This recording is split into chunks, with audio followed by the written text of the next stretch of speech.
श्रीशैलेशदयापात्रं धीभक्त्यादिगुणार्णवम् यतीन्द्रप्रवणं वन्दे रम्यजामातरं मुनिं लक्ष्मीनाथसमारम्भां नाथयामुनमध्यमाम् अस्मदाचार्यपर्यन्तां वन्दे गुरुपरम्पराम् यो नित्यमच्युतपदाम्बुजयुग्मरुग्मा व्यामोहतस्तदितराणि तृणाय मेने अस्मद्गुरोर्भगवतोऽस्य दयैकसिन्धोः रामानुजस्य चरणौ शरणं प्रपद्ये माता पिता युवतयस्तनया विभूतिः सर्वं यदेव नियमेन मदन्वयानाम् आद्यस्य न कुलपतेर्वकुलाभिरामम् श्रीमत्तदङ्घ्रियुगलं प्रणमामि मूर्ध्ना भूतं शरश्च महताह्वयभट्टनाथ श्रीभक्तिसारकुलशेखरयोगिवाहान् भक्ताङ्घ्रिरेणुपरकालयतीन्द्रमिश्रान् श्रीमत्पराङ्कुशमुनिं प्रणतोऽस्मि नित्यम् लोकगुरुं गुरुभिः सह पूर्वैः पूरकुलोत्तमदासमुदारम् श्रीनगपत्यभिरामवरेशौ दीप्रशयानगुरुञ्च भजेऽहम् लोकाचार्याय गुरवे कृष्णपादस्य सूनवे संसारभोगिसन्दष्ट जीवजीवातवे नमः। लोकाचार्यकृपापात्रं कौण्डिन्यकुलभूषणं समस्तात्मगुणावासं वन्दे कूरकुलोत्तमम्।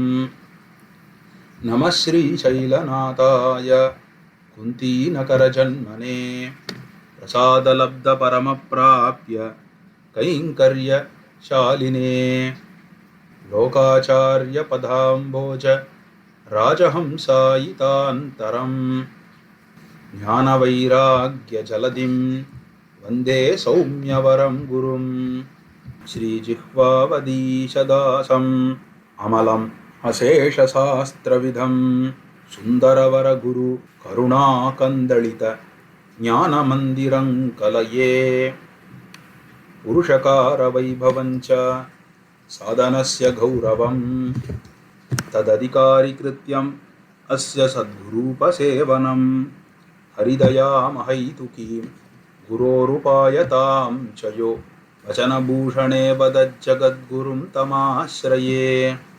साङ्गकिल द्रविडसंस्कृतरूपवेदसारार्थ संग्रह महारसवाक्यजातं सर्वज्ञलोकगुरुनिर्मितम् आर्यभोग्यं वन्दे सदा वचनभूषणदिव्यशास्त्रम् अकण्ठोत्कण्ठवैकुण्ठप्रियाणां कण्ठभूषणां गुरुणा जगतामुक्तं व्याप्तं வசனபூஷணம்.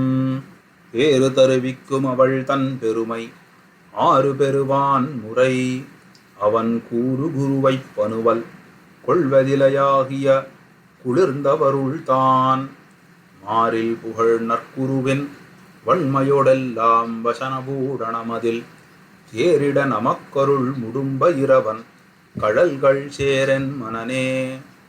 திருமாமகள் தன் சீரருளேத்தமும் திருமால் திருவடி சேர்வழி நன்மையும் அவ்வழியொழிந்தனவனைத்தின் புன்மையும் மெய்வழி ஊன்னியமிக்கோர் பெருமையும் ஆரணம் வல்லவர் அமரு நன்னெறியையும் நாரணன் தாழ் தரு நற்குரு நீதியும் சோதிவானருள் தூயமா குருவின் பாதமாமலர் பணிபவர் தன்மையும் தீதில் வானவர் தேவன் உயிர்களை ஏது விண்ணி எடுக்கும் படியையும் மன்னிய இன்பமும் ஆகதியும் குரு என்ன நிலை பெறும் இன்பொருள் தன்னையும் அசவிலா வேதம் அதனுள் அனைத்தையும் வசனபூடணம் வழியால் அருளியா மறையவர் சிகாமணி வண்டுகள் முடும்பை இறையவனெங்கோன் ஏர் உலகாரியன் தேன்மலர்ச்சேவடி சிந்த செய்பவர்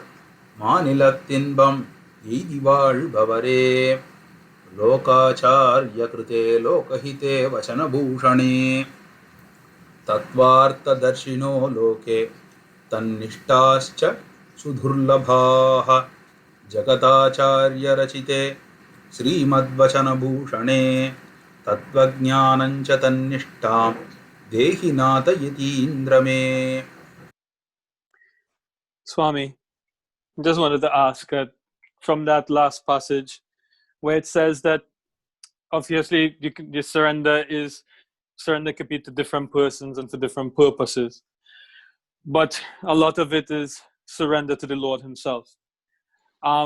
Would one be correct to say that if one surrenders for some other reason, he surrenders to God, to Sriman Narayana, for some other reason beside moksha, would one still say that because one has done prapatti, even though it was for material desire, that one will still attain moksha because one has surrendered to the Lord?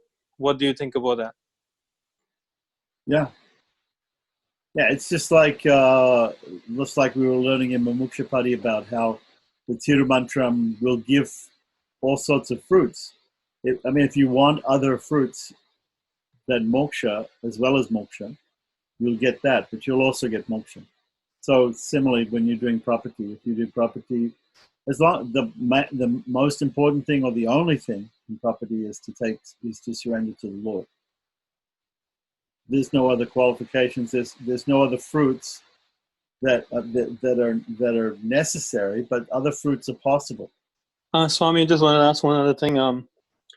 In Sri Vaishnavism, just like we were discussing many times, that the name of the Lord can be considered even greater than the Lord because how accessible He is. But in Pancharatra, we only accept 5 forms of God, and Archa is the last one. Would we class the name? Which place will class the name under with respect to these 5 forms, or is the name an independent form, just hasn't been classified by Pancharatra? Well, it's a sonic form. I guess you can call it a sonic form. It's not a form in the sense of we normally think of a form, right? It's sound form. Just like, so sound is what? Yeah, it's a sonic form. I'm not sure what you're trying to... I was wondering I was just thinking because, okay, we like Gaudiyas, they accept, the name as a form of God. They say it's Nam Prabhu and everything like that. Sure. And but still, even in Sri Vaishnavism, the name is still considered extremely great also, and considered like a form. So I wanted to know, because we have 5 forms in Pancharatra, but would we be able to class the name? Yeah, you're mixing up the word. You're using the same word form with different interpretations of what it means. In Pancharatra, the word form means form. It means a form that you can see and you can touch, and it doesn't. It's not. If we talk about form, maybe it's difficult. Maybe it's different in different languages. But in English, we can use the word. We can say sonic form. The Lord's mantra form. Because I was thinking that we say that the deity is also an expansion of the mantra, and the mantra vice versa. So I was wondering that if we could class it under the Archa form also, that the mantra that is linked to the deity, which is also the name, if we could class it under Archa. But just thinking about that. The name is a type of Archa. It would be it's a temporary Archa then, I guess. Just like there in the Bhagavatam, it talks about different forms of God, 8 forms, like the deity in the mind or in the heart, in the mind.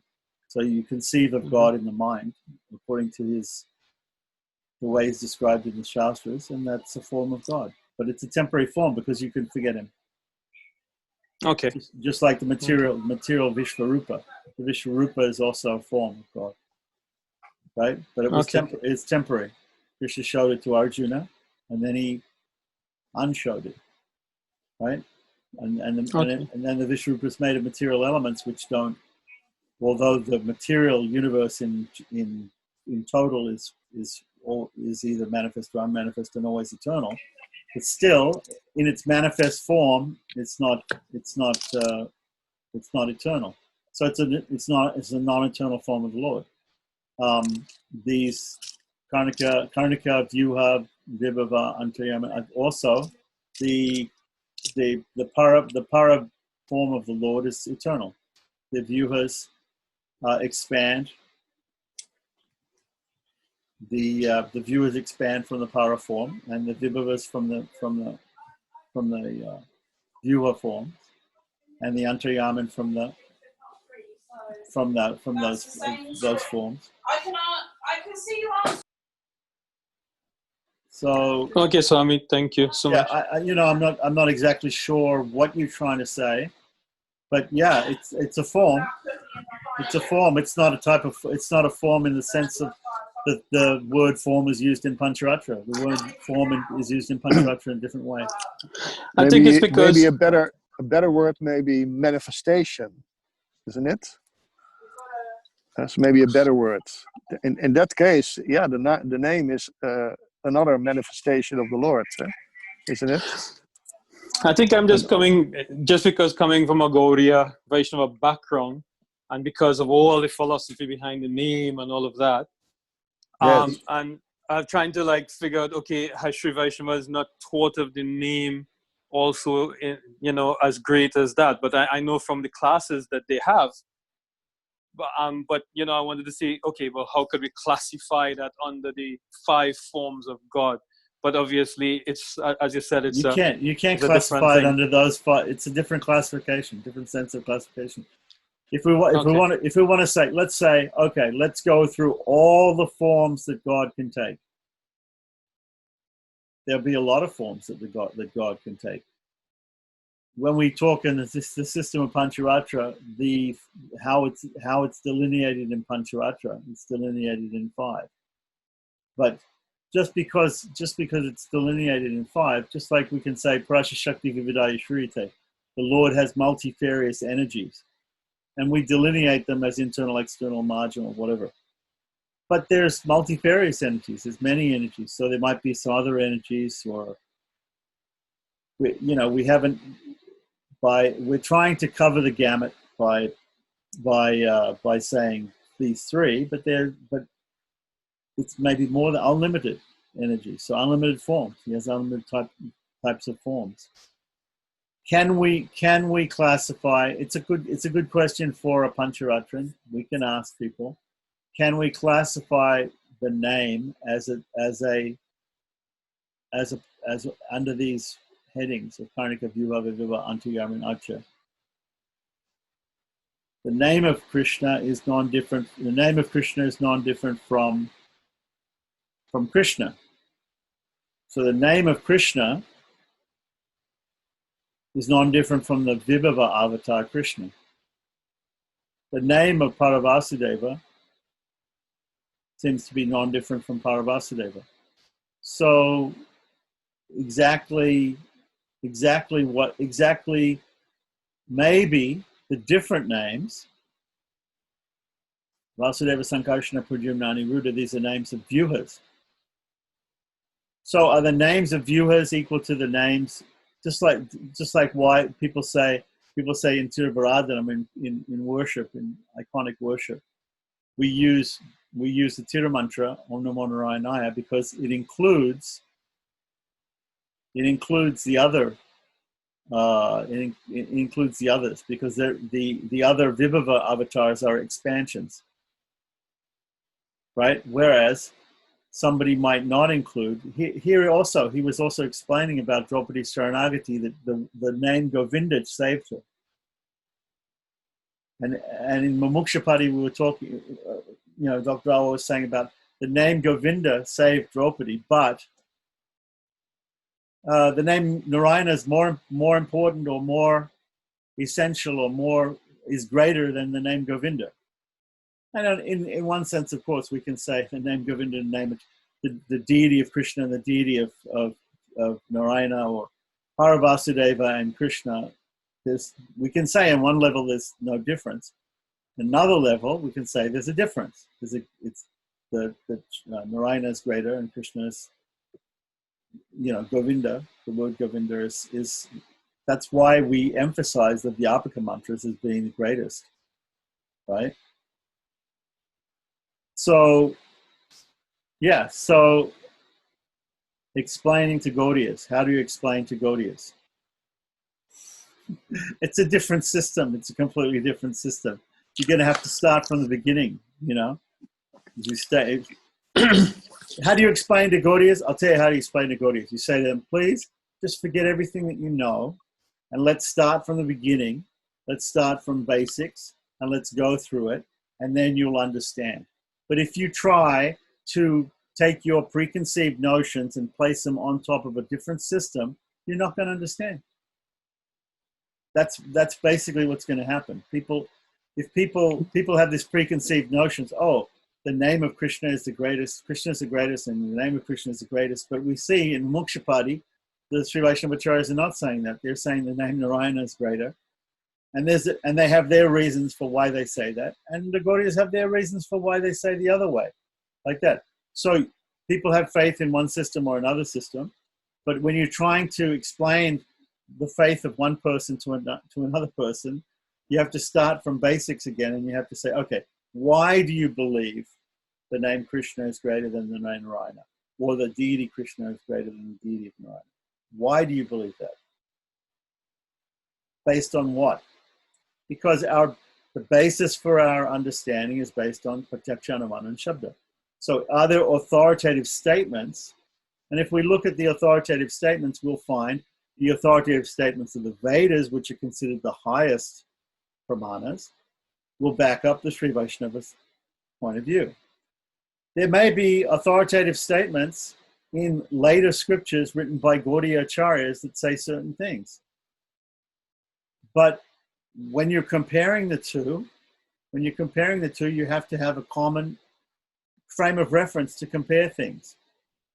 It's like when you're talking to a Christian. If you're talking to a Christian, the Christian says, the Bible says, I am the way, the truth, and the light, and no one comes to the Father but by me.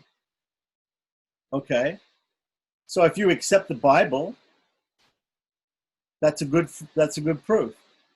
If you don't accept the Bible,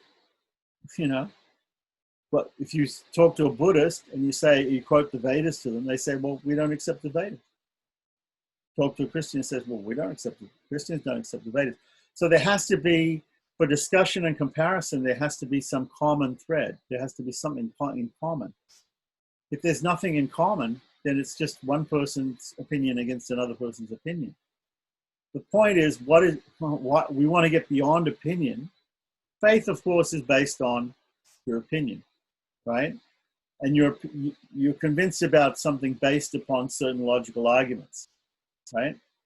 So the logical arguments are based on what? So you have to start from the building blocks of epistemology and work up.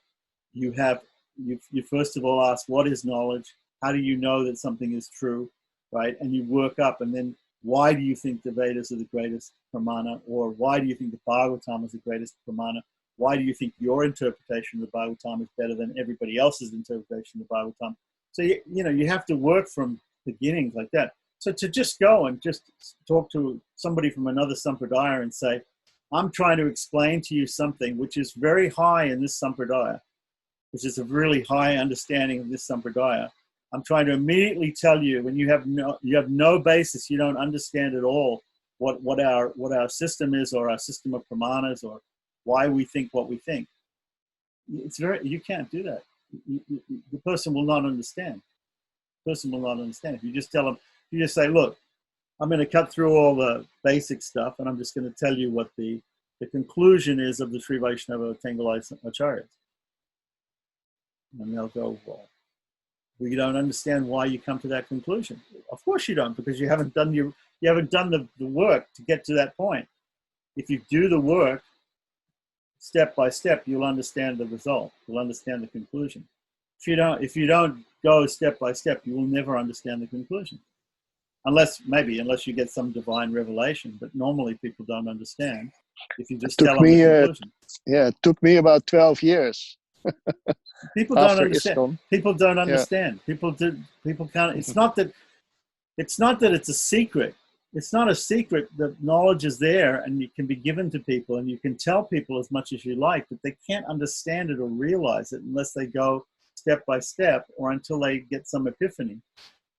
They wake up one morning and go, that's what those guys are talking about. That's what they were saying. You know, that now I understand.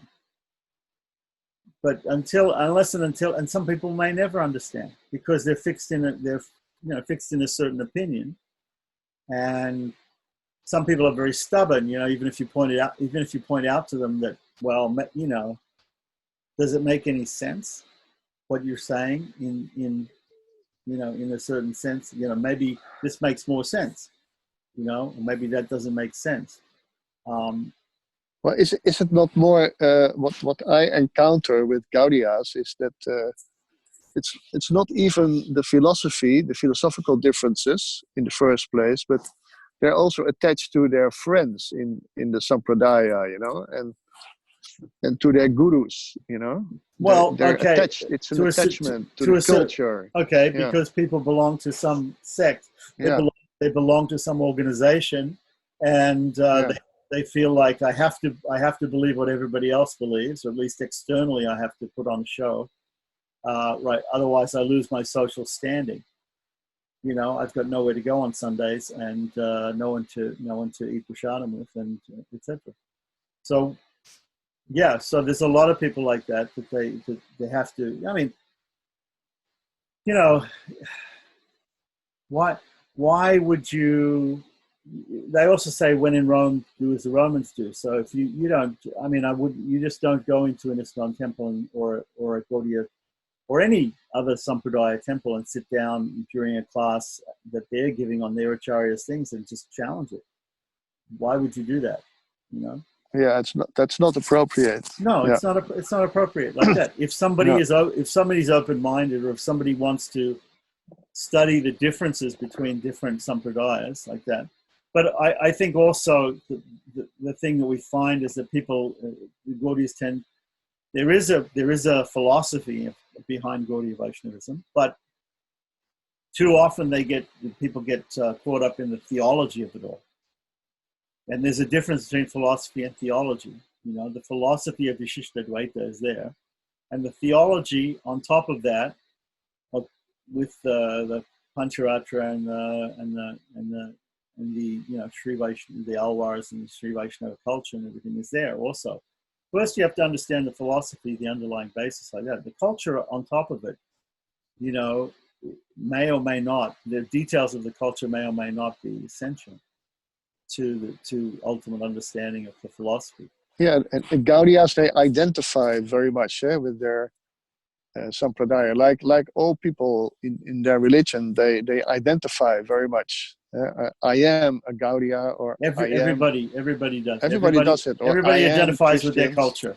Everybody identifies their culture. It's very strong, strong. So we grew up in a certain culture as Westerners or whatever. We grew up in a certain culture, and we identify with that. And it takes a lot to pull a person out of that culture and put them into another culture and have them identify with that new culture. And it also takes a lot for that people of that other culture to accept them within that culture. So that both of those things are difficult. And then once somebody's, you know, committed to another culture, at least philosophically, right, or theologically, right, then go to them and say, oh, here's this completely, there's not completely, but here's a slightly different take on it, philosophically and theologically. Why not understand this? It's hard. You know, each time you do it, it's hard.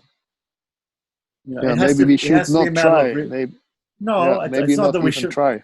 Well, it's what does Lord Krishna say in the Bhagavad Gita? He says in the end, he says this message should not be spoken to those persons who are not austere, who are not devoted, right? So that's Pariprashnena Seva. If somebody asks, if somebody's interested in the details of it, right? Yeah. Right, but otherwise, like it's very simple. You know, they're Vaishnavas, we're Vaishnavas, we're all Vaishnavas. Ultimately, you can see it on another level. People who all believe in God. There are there are Buddhists who believe that Buddha is God, and if they chant Buddha's name, they'll go to Buddha Loka, they'll go to the Jodo Pure Land when they die. So what difference does it make? What difference does it make? You know, philosophically, it's just theologically, they, instead of saying Krishna or Shiva Narayana, they're saying Buddha. But they're acting very similarly. They're thinking very similarly, you know. So it's not. I mean, of course, you know, everybody thinks that their understanding is superior. Everybody thinks that their understanding is superior, and that's why it's good to look at other traditions, look at different traditions, and to sort of to try to judge as much as possible objectively what is superior and what is not superior as far as the absolute truth. But you know, with property is such a simple and universal method of getting in touch with God again, of getting liberated, that it really can span a lot of different theologies, and it can span also quite a few philosophies even. So it's not. Is it worth it ultimately to constantly be arguing with people over little details? You know, in other words, like for instance, if I want a lot of people to come and hear me speak, and I know that they're all ISKCON devotees, maybe they're all or Gaudiyas, maybe they're all interested in hearing about Krishna. Maybe I should say Krishna more often, and maybe if they hear the word Krishna more often, they'll be more interested, like that. And if everything I say to them is Rama, Rama, Rama, Rama, Rama, Rama, then they're not so interested, you know. Yeah, and they believe Krishna is superior to Vishnu, huh? So that's how they feel superior to the. Well, I'm not going to speak. I'm not going to speak. I'm not going to speak for exactly what they believe. All right. No. Because you know, there's. I mean, my opinion is Rupa Goswami in the Bhakti Rasamrita Sindhu, Prabhupada explains that he sees that there are some qualities that Krishna has that Lord Narayana doesn't have, like that. Philosophically, that's what I mean. Philosophically, that's very hard for me to accept. All right, but if I say in Pancharatra, like in Pancharatra, I say that there's a view, there's Vasudeva, Sankarsana, Pradyumna, Aniruddha. Vasudeva exhibits all 6 qualities: Jnana, Shakti, Kriya, Bala, Aishwarya, Tejas, right? All these different qualities in full. He exhibits them. The others, Sankarsana, Pradyumna, Aniruddha, they have these 6 qualities, but they don't exhibit them in full. They have them, but they don't exhibit them in full. So if it's like that, if what the Gaudiyas are saying is they're saying Krishna has these qualities and maybe other forms of Narayana don't always show all these qualities,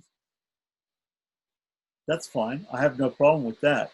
But if they say inherently there's something there in the Krishna avatar which is not there in other forms of Narayana, I mean, one of the 4 qualities is that he plays a flute. Okay. Lord Rama has a bow, an arrow. Okay. So Krishna doesn't have a bow and arrow that I've seen, right? So does that mean Rama is greater than Krishna because Rama has a bow and arrow and Krishna doesn't? You know, it's just a matter of they emphasize what they want to emphasize, but if you put it to them like that, logically, if playing a flute is a thing which puts Krishna above Lord Narayana in some way, then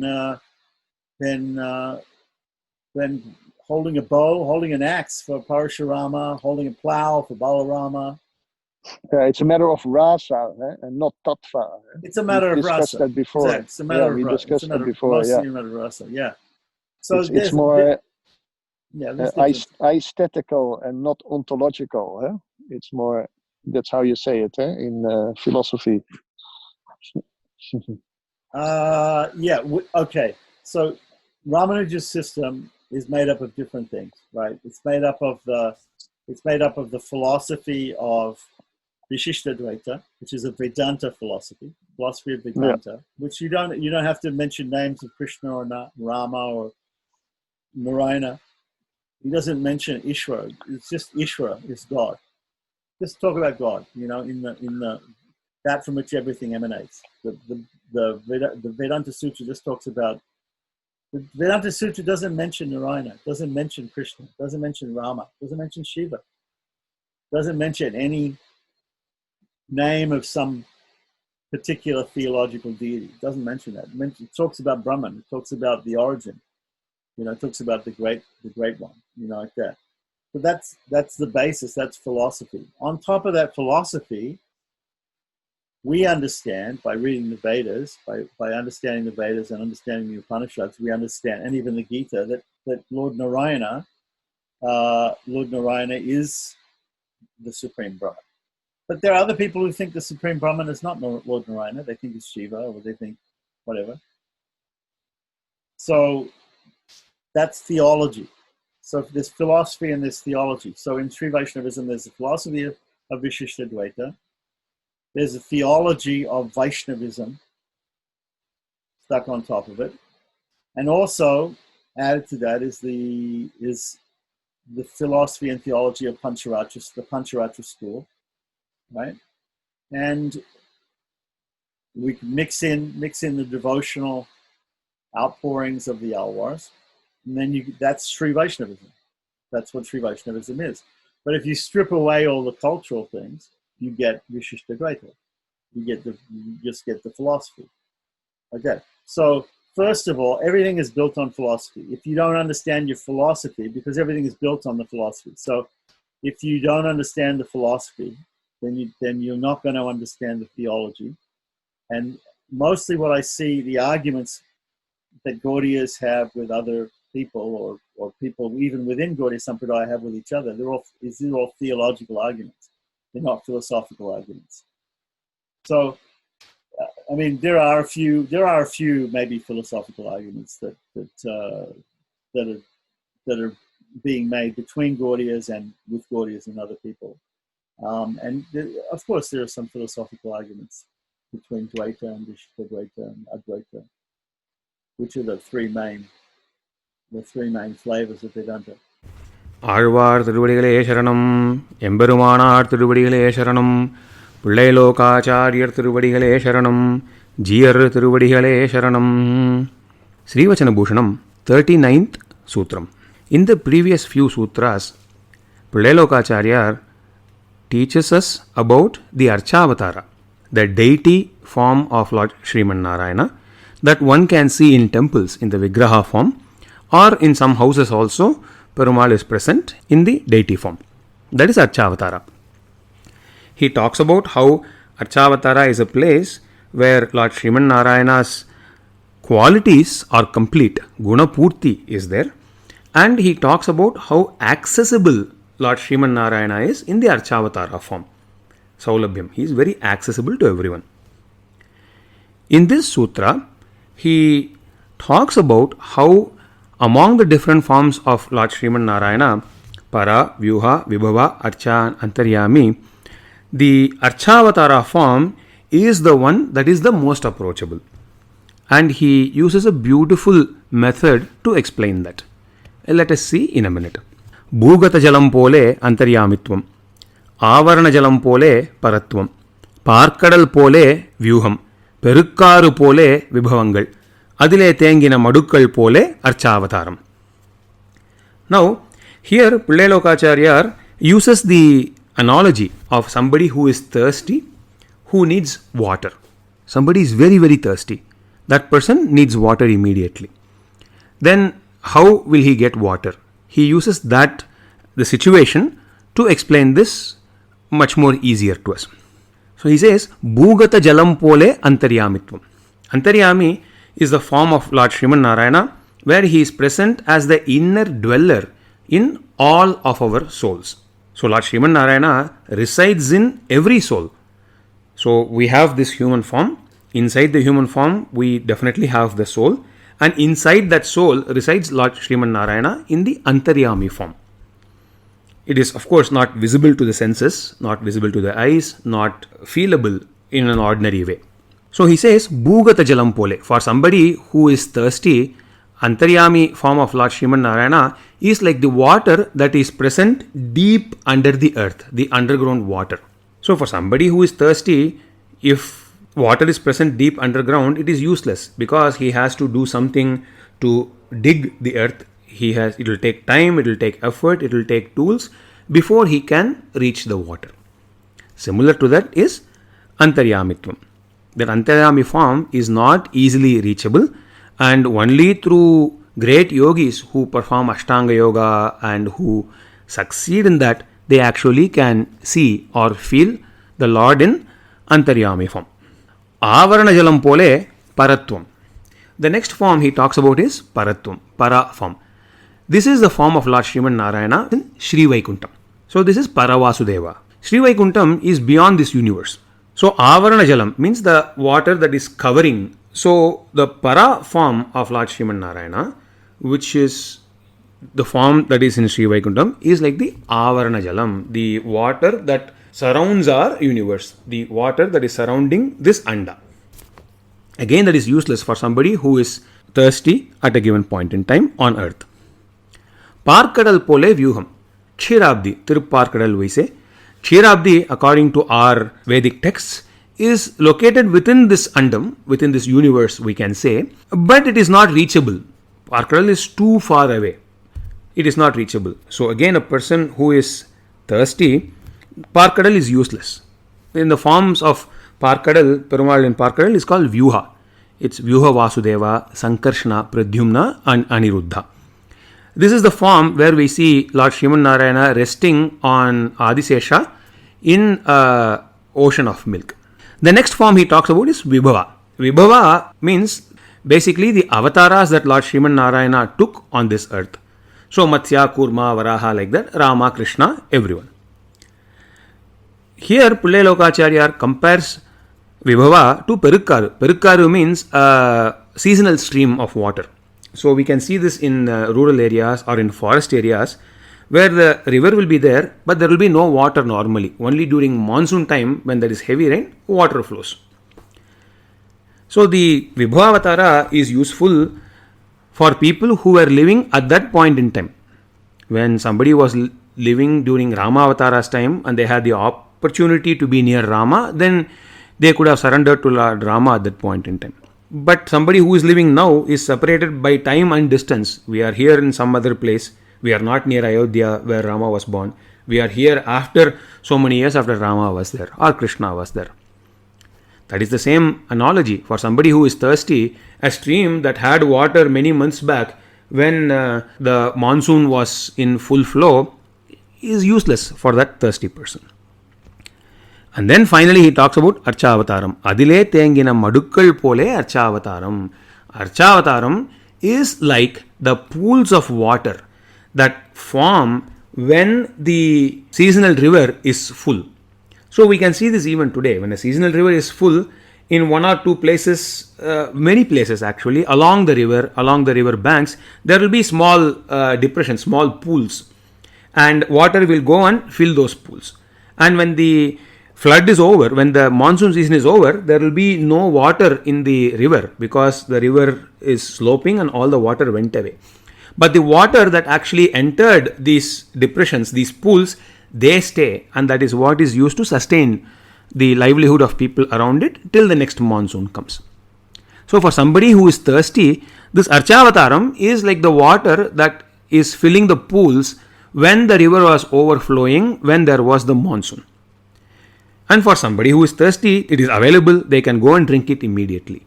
That is the same situation with Archavataram. Somebody who wants to see Lord Sriman Narayana, for them to see the Antaryami form, they have to undergo severe practice.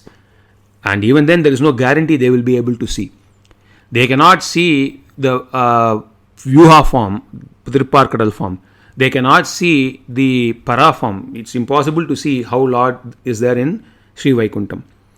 They cannot see how Lord was in Rama Avatara because they are separated by time and space. However, Archavatara, they can see. Archavatara, Perumal is there in all temples. Perumal is there in our houses. Many people have Krishna Vigraha, Rama Vigraha, or different forms they have. It's available. It is accessible. We can see today if we want to. That is the greatness of Archavatara. The extreme accessibility that Lord Sriman Narayana has is displayed in Archavatara. The accessibility of Lord Sriman Narayana in Archavatara is superior to the accessibility in any other form of Lord Sriman Narayana. Now, this is a very important lesson and teaching for us. Most of us, many of us, have Vigrahas at home. The Perumal that we have in home, in that Vigraha form, he is no different than the Perumal that is present in Tirumala or Perumal that's present in Kanchipuram or Ranganatha or for that matter any place. It is Archavataram, it's Lord Sriman Narayana. Of course, in other places, Alvars have sung about Perumal, that's different. However, the Perumal that we have in our house is the same person, he is the same supreme being of the entire universe. He is Lord Sriman Narayana and he is there for us, waiting for us every day. And he is taking whatever we give him, he takes. If we don't give, he doesn't complain, he keeps quiet. But he is there to guide us and to guard us. That is the greatness of Archavatara. He is always there for us in the houses and in temples. That is what this sutra of Pillai Lokacharya teaches us. Manavala Mamuni had given a beautiful commentary which we used in order to give you the summary above. Now let us see the next sutram. Now here there is one more additional quality of Archavatara that Pillai Lokacharya talks about. Let us see what it is. இதுதான் சாஸ்திரங்களால் திருத்த ஒண்ணாதே விஷயாந்தரங்களிலே மண்டி விமுகராய் போரும் சேத்தனர்க்கு வைமுக்கியத்தை மாற்றி ருச்சியை விளைக்கக் கடவதாய் ருச்சி பிறந்தால் உபாயமாய் உபாய பரிகிரகம் பண்ணினால் போக்யமுமாய் இருக்கும். The direct translation for that is, this Archavatara has the following characteristic. For the Chetanas, for the living beings who are not able to correct themselves through the Shastras, all the Shastra Upadesha is going waste on all the living beings, let us say. And these people, they are spending all their time, they are immersed in material pleasure. And they are turning their backs towards Lord Sriman Narayana, towards spirituality and towards the Lord. For those people, this Archavatara is capable of changing their aversion into desire for spiritual life, into desire for Lord Sriman Narayana. And once that desire is born, he himself, the Archavatara itself, is present there as the upayam, as the means. And for people who adopt Archavatara as the means, it is there as enjoyment, as bhogyam. Those are the extra qualities, beautiful qualities of Archavatara. Let us see in a little bit more detail through the help of Manavala Mamuni's commentary. This Archavatara, this most accessible Archavatara, is useful in these cases. Our Chetanas, or the living beings, for us Shastras exist in order for us to get the right teaching and change our minds. However, it is clear that the Shastras alone mostly do not change our minds. In fact, there is a beautiful pramanam. Janmantara sahasreshu ya buddhir bhavita nunam tameva bhajate jantuhu upadesha nirartakaha. It says that the vasanas, or the impressions that we have over the thousands and thousands of births, that predominate, that is basically guiding our, and that is influencing how we behave. The Upadesha, Shastra Upadesha, many times is meaningless, nirartakaha. It is not useful many times, it is not giving fruit many times. That we can see. So it is clear that Shastras alone may not change the mindset of people towards spirituality and towards Lord Sriman Narayana. And in addition to not desiring spiritual life, Vishayantarangalile Mandi, they are actually immersing themselves into material life, into material pleasures, sensual pleasures. Manavala Mamuni quotes Thirumangi himself. Thirumangi in Periya Tirumozhi, he says how he was completely immersed in material activities. Manavala Mamuni quotes many of his pasurams to give an example here. Vishayantarangalile Mandi. So he is immersed in, or we are immersed in material things, sensual pleasures. and Vimukarai, we are turning away from Lord Sriman Narayana. Now, for these people, for us, the Archavatara, through its beauty, through its extreme beauty, and through the qualities that Archavatara has, it changes our minds. We see Perumal every day in our home, or we see Perumal in the temple, beautifully smiling, not saying anything. On the other hand, giving us guidance and giving us blessings all the time. It is but natural that as we see more and more, that beauty attracts us, his great qualities attracts us, and slowly our mind starts going towards Lord Sriman Narayana. போதரே என்று சொல்லி புந்தியுள் புகுந்து தன்பால் ஆதரம் பெருக வைத்த அழகன் திருமாலை பாசுரம் is quoted here, where Tondirudipudiyazhvar says, Ranganatha, he himself changed the mind of Tondirudipudiyazhvar towards him. So that he does. He changes aversion into desire. So after that, once the desire is brought out, he does even more. He becomes the means. He becomes the path to moksha. He becomes the path to attaining himself. So here, Nammalvar says to Lord Devanayaka in Vanavamalai, Aranakku ninpadame sharanaga tandolindai. He says, you gave your lotus feet itself as the means to me. That is the path that one has to adopt to reach Lord Sriman Narayana. So the Archavatara is there. Once the desire comes, Archavatara itself, Lord Sriman Narayana in the Archavatara form himself, is the path. And once people adopt that path, adopt that means, then he is Bhogyam. Then we don't need to wait till we go to Sri Vaikuntham to start enjoying Lord Sriman Narayana. Here itself we can enjoy in the Archavatara form. That again our Alvars have told us. In Amalanaadipiran, our Tiruppanalvar says, En amudunai kandagangal mattonnai kaanave. The eyes that saw this great nectar, I don't want to see any other thing, he says. Similarly, another example is given here from Thiruvaimozhi. Nammalvar says, Enakku thene, paale, kannale, amude, Thirumalurunjolai kone. O Lord of Thirumalurunjolai, he is the honey to me, he is the milk to me, he is the jaggery to me, he is the nectar to me, he says.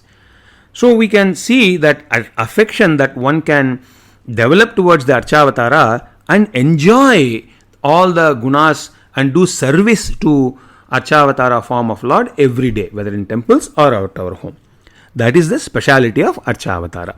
In the past many sutras, Pillai taught us a few things. He taught us that the person to do surrender to, that is the only niyama, and the person that one should do surrender to should be one who has gunapurti, who has perfection, who has perfection of qualities. And that gunapurti is present in Archavatara, and that Archavatara is the deity form of Lord Sriman Narayana. It is completely accessible. We saw several ways in which Pillai Lokacharya explained how the accessibility of Archavatara is there and how accessibility is the most superior in Archavatara compared to other forms of Lord Sriman Narayana. And he also taught us that not just being there for us, this Archavatara also changes the mind of people from being averse to Lord Sriman Narayana to desire towards Lord Sriman Narayana, and then is there as the means and as the bhogyam, as the object of enjoyment through service or through kainkariam. That has been taught to us in the past few sutras. And in summary, Manola Mamanigal also says in the past few sutras, the Vishayam for Prapatti or the object for Prapatti, who we surrender to, Archavatara is there. We can surrender in the Archavatara, he says very clearly. In the subsequent sutras, he talks about who all did surrender in Archavatara and how they did. We will enjoy that starting tomorrow. Alvarambarumana Jiyar Thiruvadigale Sharanam. So, if there's any questions or comments about that, I think basically tomorrow we're going to speak about eligibility, who's eligible to surrender to the Archavatara, to the form of the Lord in the house or the temple that we can have easy accessibility to. So we'll find out about that tomorrow. Any other questions or comments about that? Nope, not at the moment. Yeah, I think Govinachari, I think the whole thing about the name, and we saw previously that there were so many. The Sri Vaishnavas mentioned that there were so many. There's so much. The name of the Lord is greater than the Lord Himself, and there's so many. One moment. Sorry about that. No problem. I just think some people calling up about happy Janmashtami. Yeah, that's gonna happen all day. always be a problem. It's not always it's not a problem. It's not a problem. No, well, I know in Trinidad they always have issues. They have 2 Diwalis, they have 2 Janmashtamis, they have 2 Shivaratris, and it's all because people don't know that there are different types of Hindus, and there's Smartas and there's Vaishnavas. And Right. ISKCON will have a different date, and then there's always so much confusion. What to speak of the people who want to follow an Indian calendar? They live in another part of the world and they want to follow Panchangam from India. That's the other problem. Yes, Trinidad follows that because they follow that Banaras Panchang. All the pundits follow that, and they even do their astrology from that. I don't know if they changed now, but in my days when I was there, and they would give the wrong Rashi name and all these things and astrological because they're using the wrong timing and so many things. Yeah. You know, I used to personally get on a rickshaw and go down to the Gaudiya Math and buy the Panchangam and bring them back to Mayapur and give it to Bhanu Swami, and he would transliterate the Bengali Panchanga from the Chaitanya Math, and that would be ISKCON calendar for the whole of ISKCON all over the world. Right. Yes, and we also have ISKCON Coventry here. But you know what I used to do? I would buy the Panchanga from Chaitanya Math, and I would buy the other Panchanga from Devananda Gaudiya Math, and I would have both Panchangas, and I would follow both. But they would be different. They're different sometimes. So Devananda Gaudiya Math in Mayapur, and both of these Gaudiya Maths, they don't have Vaishnavas making the calendar. They just pay some astrologer to make the calendar for them. Mm-hmm. And so they have 2 different people that they pay, and they come up with 2 different things, and they publish them in Mayapur and in Navadvip, and depending on which sect you follow that one. Yeah, there's also Coventry here, ISKCON Coventry. They're followers of Krishnadas Maharaj, and what they do is that their philosophy is that if it's Janmashtami in Vrindavan, then obviously that's where Krishna was born. So therefore, he was actually born in Mathura. Sorry, well, close by then. So wherever when it's Janmashtami there, then we will keep it here. So that's their philosophy. I say, okay, cool, no problem. I mean that's a logical thing. It's a logical opinion. You know, if people want to follow that, that's fine. I have no problem with that. Yeah, because they're thinking that but mm-hmm. when it's midnight in Mathura, yeah, then it's exactly it's midday for me. You know, it's a different time of the day for me. And so to here, it will be finished there before they start celebrating it here. So if they want to follow that rule, they should also keep it, at the same time, exactly with, Exactly. So India's what? How many hours again? It's 5.5 hours it's about what? further. Yeah, no, it's 5.5 hours before. So that means you should have your program at 6:30 in the evening. Yeah, which is good. That works really nice. Which means I have mine at 6:30 in the morning. Yes, and there you go. Janmashtami finish. Janmashtami breakfast. No more. Yeah, big vrata and all this type of thing. Mahavrata. No, all the fasting will be in the middle of the night for me. Yeah. Okay. When you're sleeping. Yeah, I'm fasting while I'm sleeping. Yeah, that works perfectly. I like how in the class how it speaks about the importance of the archa. The archa for prapannas. That's really nice. But that's why Ramavatar, he tells me that it's more for like Brahmins because they are so. It's not that he's against that, but they feel that it's not as accessible for everyone. And then in ISKCON, how they don't put so much emphasis on deity worship and things like that. So when you say it's more accessible for Brahmins, the deity worship is more accessible for Brahmins. Okay, so what we're really saying is that Gaudiya Vaishnavism emphasizing Harinam is more accessible for Sudras. Is that right? Well, this is what they say, that Harinam is so accessible for everyone. Everyone can just say the name and the Lord is there. The Lord is manifest. But that's also there in Sri Vaishnavism, acceptable. Exactly. So, but yeah, I guess people who are very Pujari centric. But the thing is that Harinam also, if you want to become liberated through Harinam, you actually have to chant it. You have to actually meditate on it. Mm-hmm. You don't have to do that at all in Sri Vaishnavism. Yeah. In property, they have to. In property, you don't have to do that at all. Mm-hmm. Yeah, I agree totally.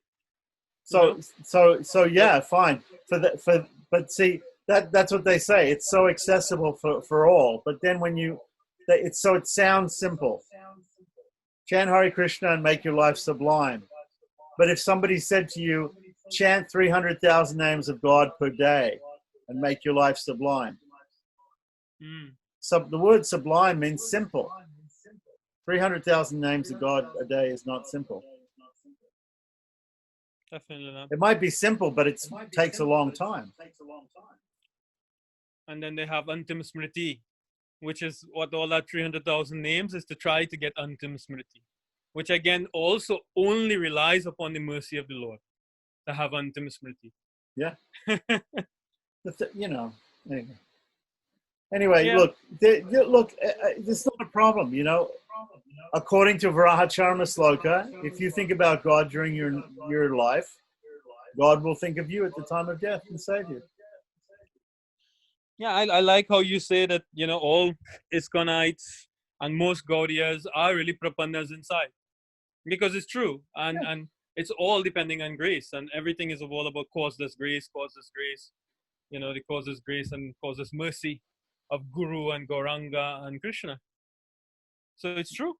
Yeah, they talk about they talk about surrender, they talk about grace. But I like to tell them, but when you say causeless, have you ever really thought about causeless? But nobody really thinks it's all causeless mercy of my Guru, it's the causeless mercy of Prabhupada, it's the causeless. But causeless means there's not one damn thing that you can do to actually get that grace. It's just with no cause. Yeah, there's not even how much you chant is getting that grace. There are many technical words. There's a lot of jargon in ISKCON, which is throwaway. What I mean by throwaway jargon is that people say something because they've heard other people say it, but they don't understand the meaning of what they're saying. Yes. So if I say causeless grace, I really mean causeless. Yeah, exactly. But in ISKCON, if somebody says causeless grace, they don't mean that. Yeah, I chanted 300,000 names of God, and then God gave me His causeless grace. No, that means that your mentality is that because of chanting the 300,000 names of God, you got the grace of God. So then it wasn't causeless. There was a cause to it. I mean, if you want to get technical, you can say. Whoops. If you want to get technical, people might say, oh, property is the cause of God's grace. You do property, but what's going to be explained that actually property itself, even property, is not necessary. It's only the Lord that's necessary. The Lord is the means Himself. Not even property. Yeah. You can't even say property is the means. So in one sense, you explain to people that property is the means, surrender is the means, right? But actually, surrender, if you think that you have to surrender, it's actually not true. You don't have to surrender. It's the Lord that's the means, and it's His causeless grace. Yes. And as you always say, that by surrender you give the Lord An excuse. an excuse, basically. Yeah. I mean, he can shower His grace on anybody, no matter what. So if He can shower His grace on anybody, then so much more so people who are spending so much time and effort to worship Him and try to surrender to Him and try to get close to Him. I mean, all Vaishnavas, they're doing that. They're all doing that. All people, all religionists, all people who believe in God, they're spending some time, at least, they're spending some effort to get closer to God. So that's an excuse for Him to save them. But He can save other Very people nice. too. He can save other people too. Okay, so I'm not sure whether we got up to that, but that was 40. I think maybe we did 39, maybe 40 was new. I'm not sure, but I'm sorry that it's just that I've been preoccupied for the last couple of weeks with 5,382 Sanskrit words, which Dr. Owen asked me to put in alphabetical order, and I finished last night at midnight. So I've only had a few hours sleep. But I sent it to him, and he was very happy. So I like to make, it's nice to make our teachers happy. So. Yeah, very nice. We're glad that you finally liberated from that, Swami. I just thought Me too. while you're doing that, you were just like, oh my God, okay. Me too. Don't bother you. I know.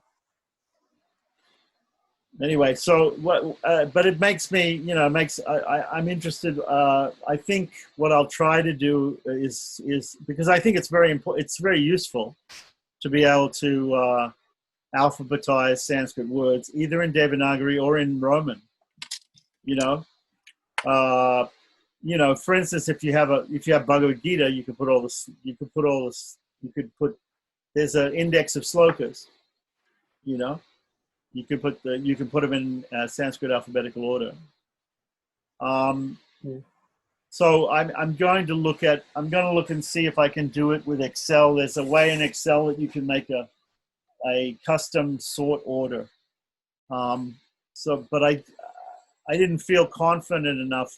I thought it would be quicker for me to see. I didn't know whether I could actually do it. That's the point. If I knew I could do it, I would have spent 2 or 3 days doing that and not 2.5 weeks doing it manually. But since he was relying on me, I did it manually and sent it to him. And then I said, in the future, I'm going to figure out some way to do this automatically, because it's too much trouble. It's just too much trouble.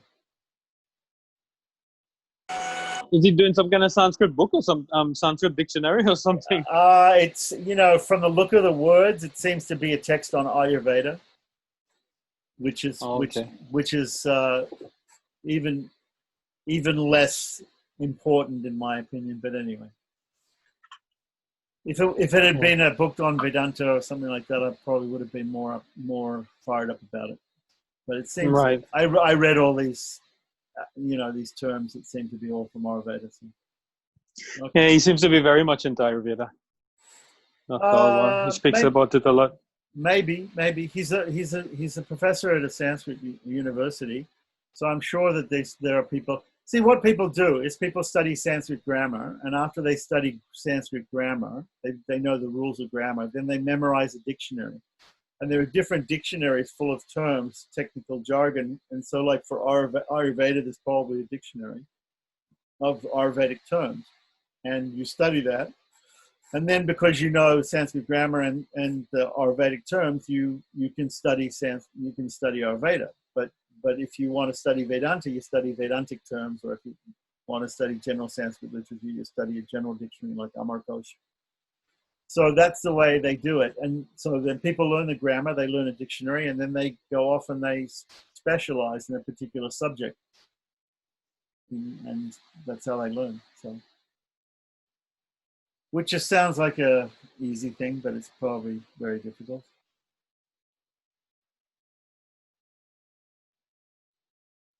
Well, yeah, that's yeah, that's why they're so scholarly. They're extreme. They're yeah. so scholarly. These guys.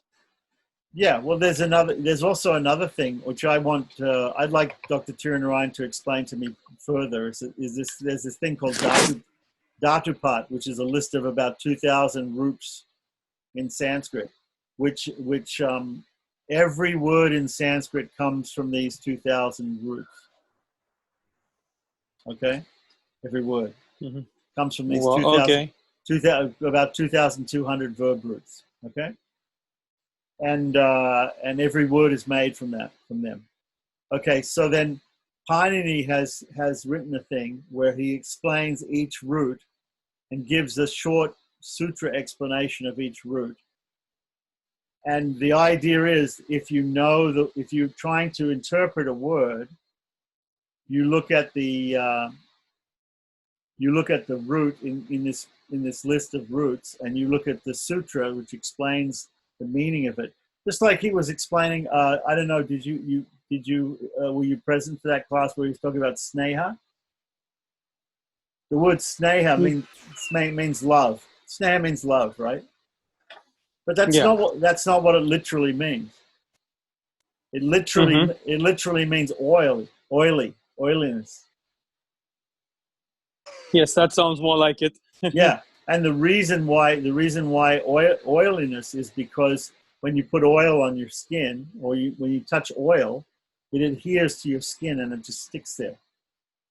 It's sort of sticky, right? So in the same way, if people are in love, they're like stuck together. They're like, it's oil is sticky, and people stick together through love, I guess, I don't know. The idea of stickiness and the idea of being close to somebody and attracted to somebody and in love with somebody, So it's very interesting because it comes from that verb of oiliness, or some word anyway.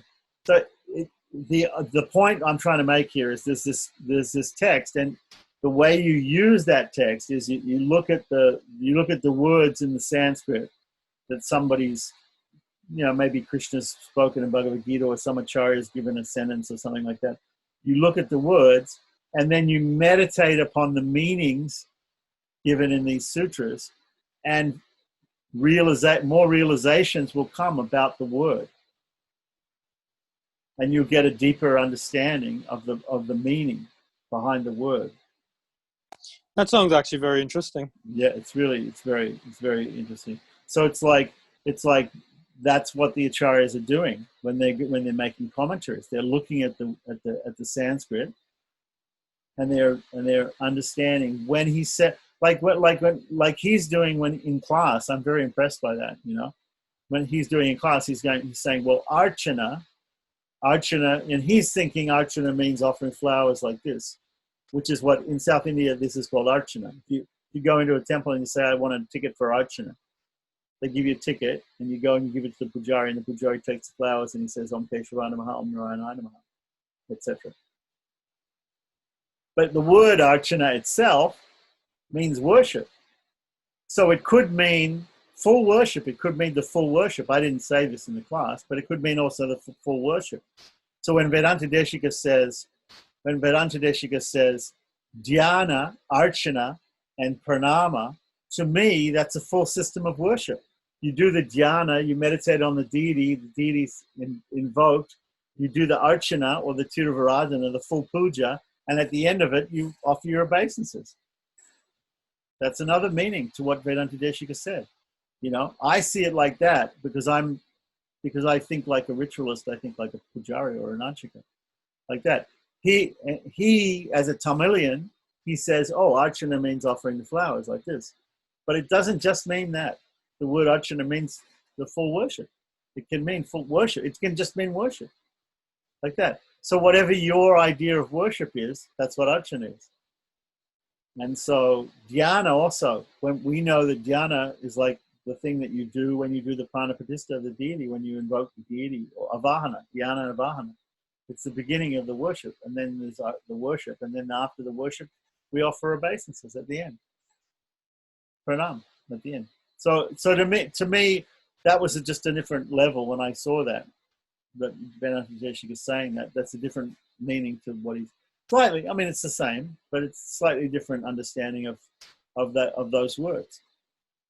Just like he was talking about how Lakshmihi, your question about Lakshmihi, Tanno Lakshmihi Prachodayat, Lakshmi Prachodayat, right?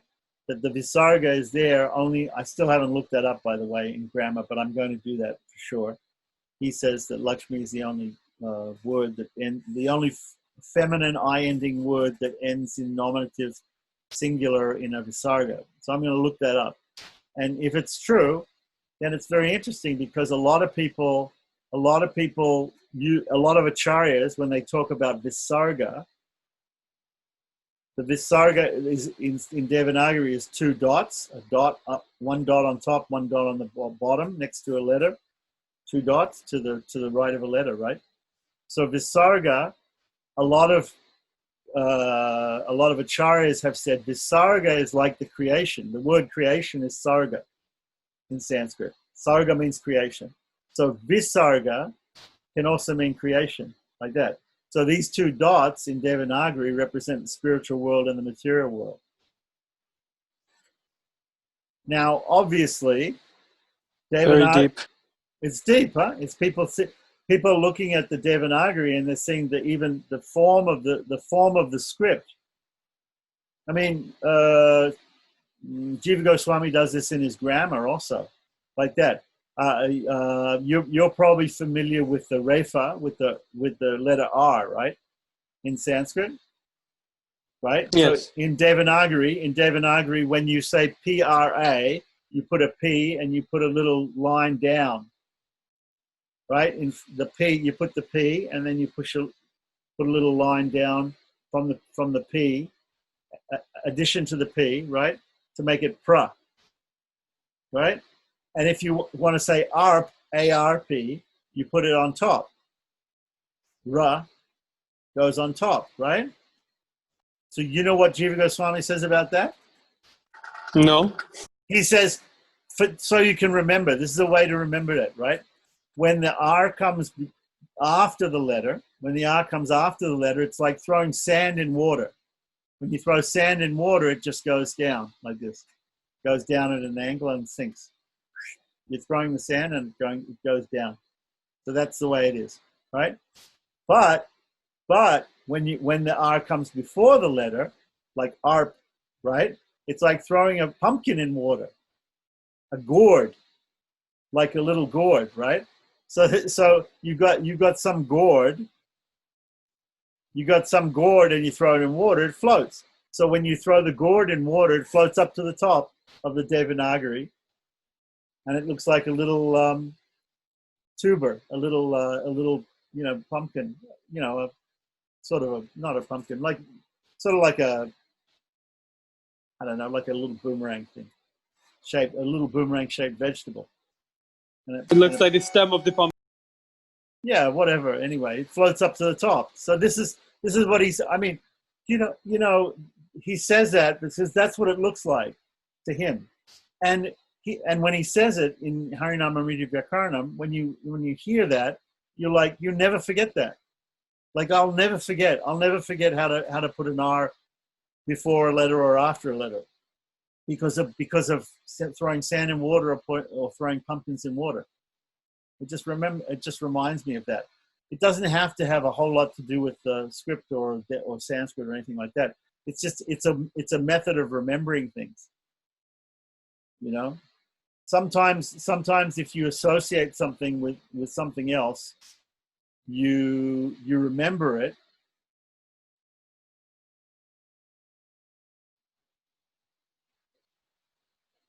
Oh, Marlene's saying 40 was where we were supposed to start. Okay, so we actually, I think that's right. We cut it short because the people wanted to do the Vedic chanting last time, and so we cut it at 39, and that's why I got confused, because I thought, did we finish 40 or not? And so we should have finished 40. We finished 40 this time. Maybe next time we'll start with 40 again.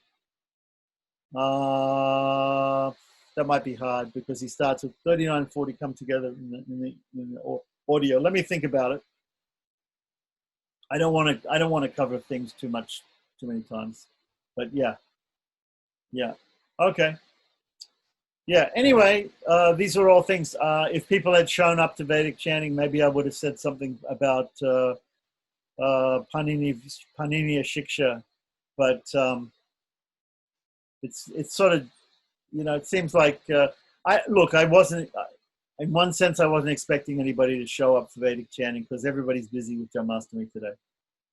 So I think today was just a bit of a wash, except for Gitartha Sangraha was new stuff, but the rest of it was a bit of a wash because everybody else was, busy with Janmashtami. So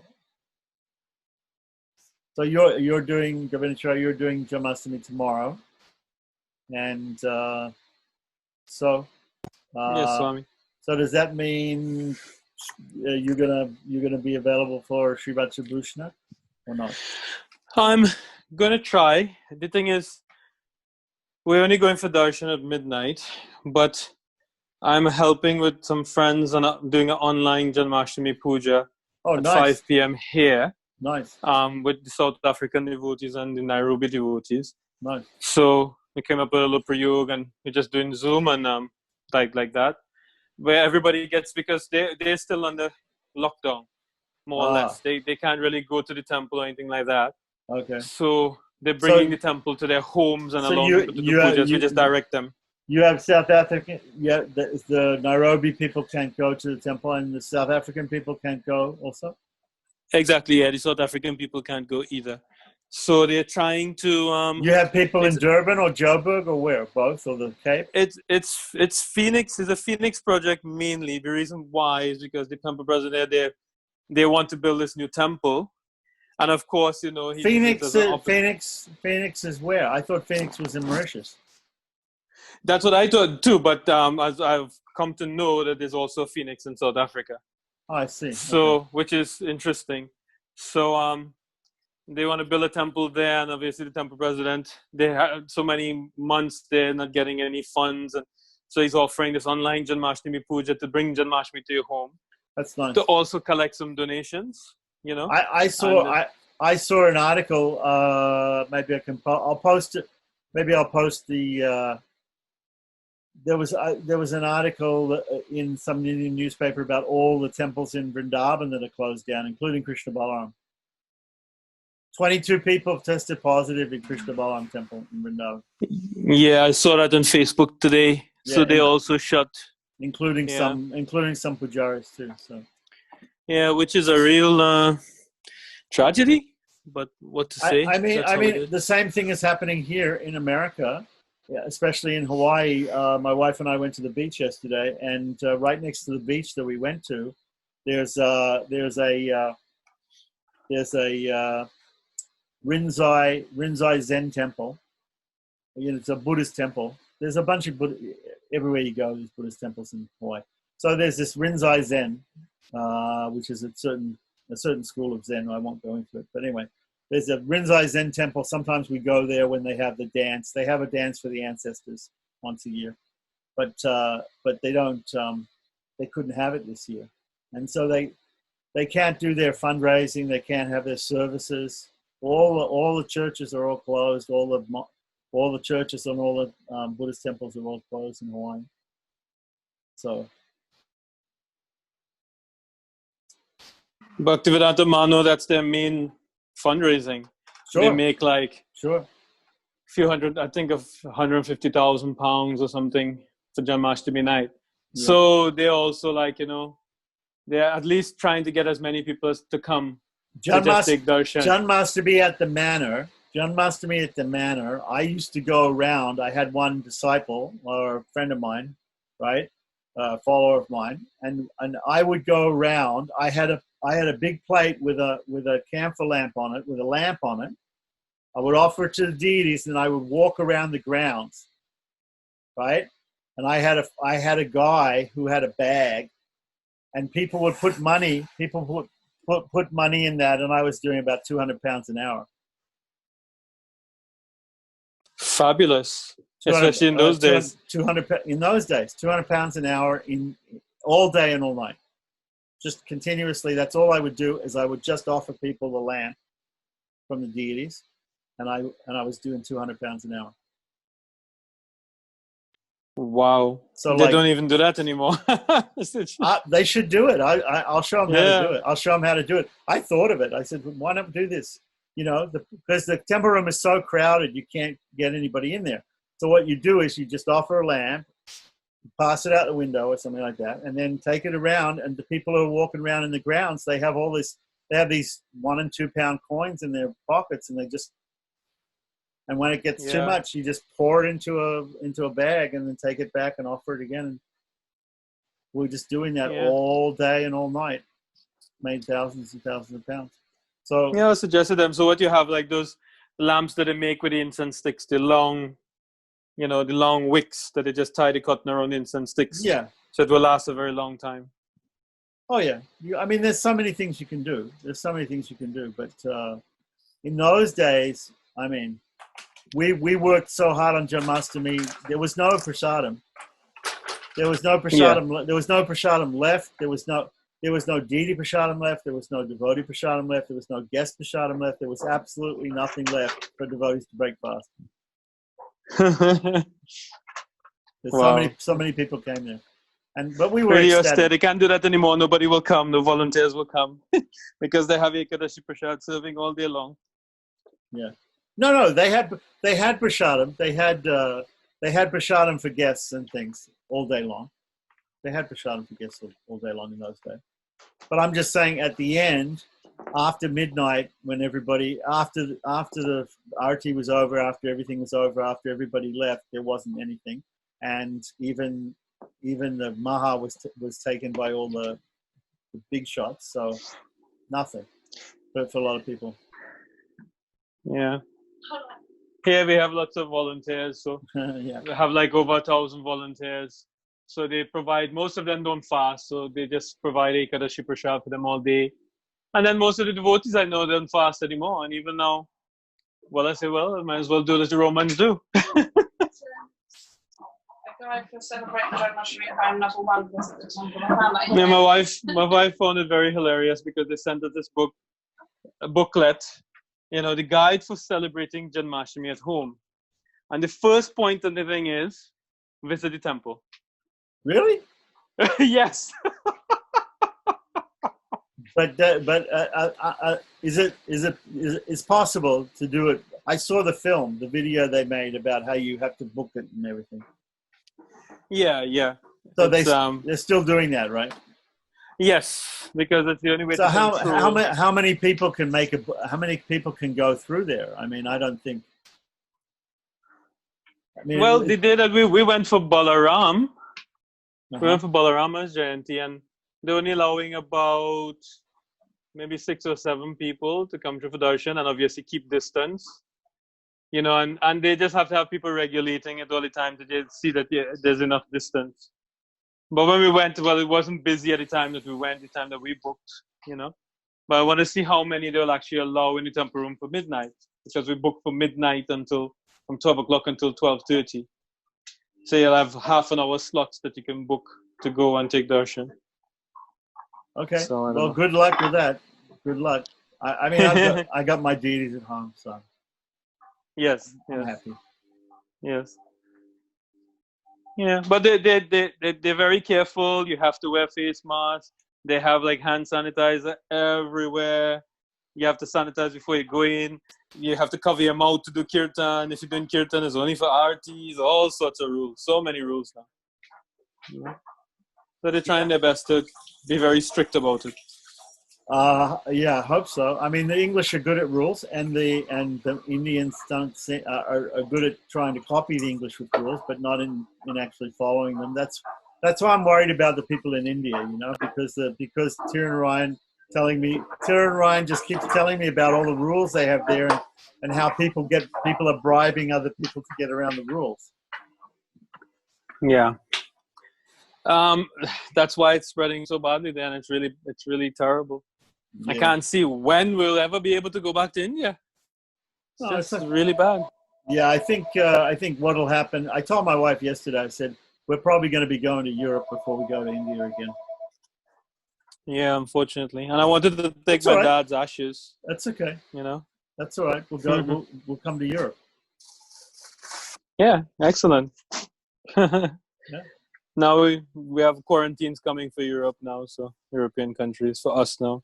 If you go to visit Spain, what's the country they're they want to quarantining. I think they're quarantining Belgium. They're quarantining. The UK is being quarantined by the rest of the EU, right? No, not really. No? As far as I know, it's the UK that is now advising that the countries that have spikes, if you visit them, You have to. then when you quarantine when return, get you have to back. do 2-week quarantine, yeah. Right. Which is very difficult if you're working. So obviously it means that a lot of people are not going to go. So Spain was added back to that. They were removed, and then they added back. Belgium was added back. And I heard France was on the verge of being added back to that list too. Yeah, France will get added back. France. They don't have it together in France. Yeah, so it's really a mess. It's such a mess all over the world. Really a mess. But well, except New Zealand just celebrated 100 days without any infection. Yeah. Hats off to them. Yeah, they're good. I mean, but the thing is, it's a small country, and but I told my wife, hey, if it opens up, maybe if you want to go to New Zealand, she's always wanted to go see it. So yeah, I lived there for 3 years, unfortunately. Problem is you're gonna have to. Oh, it's very boring, isn't it? I think so. To me it was boring, yeah. But and then I was in touch with my one of my sons in Australia, and he said they have Queensland, New South Wales, and Victoria, 3 eastern seaboard states, and the Queensland government had to shut the border with New South Wales because people from Victoria in Melbourne, there was a spike, and people were coming up into New South Wales, and then they were afraid they're going to come to Queensland, so they stopped. They're all shutting their borders too. I mean, it's unheard of. I grew up my whole life in Australia, and I'm telling you that, well, until I became a devotee, and then I never heard of any borders being ever closed in Australia for anything. Yeah, but they're Australia's closing. pretty bad too now. Well, Melbourne, I think Melbourne mostly. Yeah. So, and I America is just the worst also. Oh yeah, but America is bad, but Hawaii is actually not so bad. But in Hawaii, there's a big difference between Honolulu and the other islands, the outside islands. So because we're on Maui, we have very little. It's very, very minute.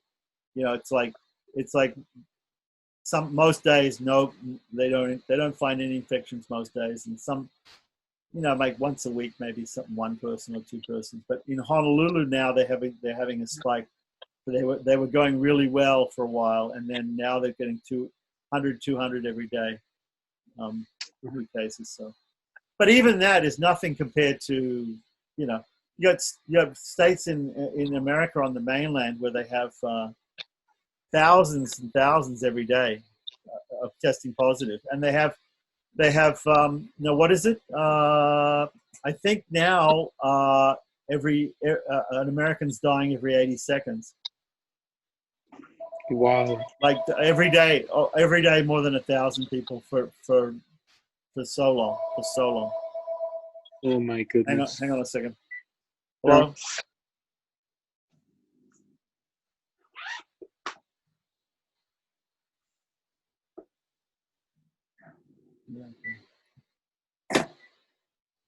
Medical. So, from my message, I'm not going to ask you it now because I know it's already late morning. But the message, about the Ekadwara Pratishtha that I want to do, and I sent you. What do you mean That, Ekadwara? What do you mean Ekadwara? You have a document that you compiled from Hari Bhakti Vilas and Oh. other sources. It's called Ekadwara Chala Oh, Pratishtha. yeah. Yeah, I find it quite nice, Simple. actually. So that's why I'm trying to get a Sarvato Bhadra Mandala Miran fabric right now. Oh, I saw that. Right. So I found it online and I sent it to some people to see if they could print it out on a 1 meter square, nice piece of thick cotton, and they designed something, and hopefully I could get that done. And I'm going to try to then follow that to do a Pratishtha and see how it goes, so it's nice. Okay. All right. But there's just some things with the Sarvato Bhadra in that in the Prayoga itself. It doesn't say, it says some directions where some deities are, and then some it doesn't say. So I was just wondering, is it that you just worship the whole mandala, just chant the name, and all the deities there anyway? So just do it like that, maybe. Okay. I think I did research on this a couple of years ago, and I have a list of all the mantras for all the deities in Sarvato Bhadra Mandala and how to install them. And I did it one time with Rami. Rami came to Maui one time, and there was some guy, some New Age guru, who had a religious cult, and he was initiating his disciples, and he hired Rami and brought him from Australia to Maui to do this initiation. So because I'm living on Maui, he said, "Oh, come over and help me do it," So we did a Sarvato Bhadra Mandala. We did a Udaka Shanti and a Sarvato Bhadra Mandala for the Kumbha, and then we sprinkled it on the. We actually poured a bunch of water on all the shishas, but I remember we did the Sarvato Bhadra Mandala, and I think I still have his version of it. But I also did research on it. The thing is, I've got like many books where it talks about the mantras and things to do it with, but they're all slightly different. And that's the problem. In the prayoga that you have, you give it's quite a long, extensive list of all the avahanams, and it's simple Gandha Pushpa Akshata Pujana. Yeah, which is really nice. Now, what's his name? What's his name in Finland? What's his name? Brigupati? Okay. Brigu or Brigupati? I forget his name. But anyway, he's a Sanskritist who lives in Finland. He's a disciple of Tripuraris. He's very much interested in Hari Bhakti Vilas. Eventually, he'll come out with a critical edition of Hari Bhakti Vilas, and he'll do a thesis on it. But he made a procedure, a very simple procedure for doing Sarvato Bhadra Mandala, just by but instead of using the Vedic mantra for each deity, using Om, the name of the deity, in dative case, and Namaha. Okay. Which I think is much more. It's doable. Yeah.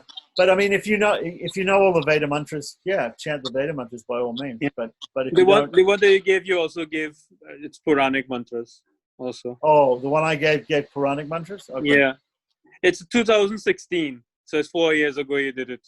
Yeah, but it's quite nicely explained, and you quoted each verse from Hari Bhakti Vilas, and then you explain what it's saying, and you're using it from different sources. It's a really nice document.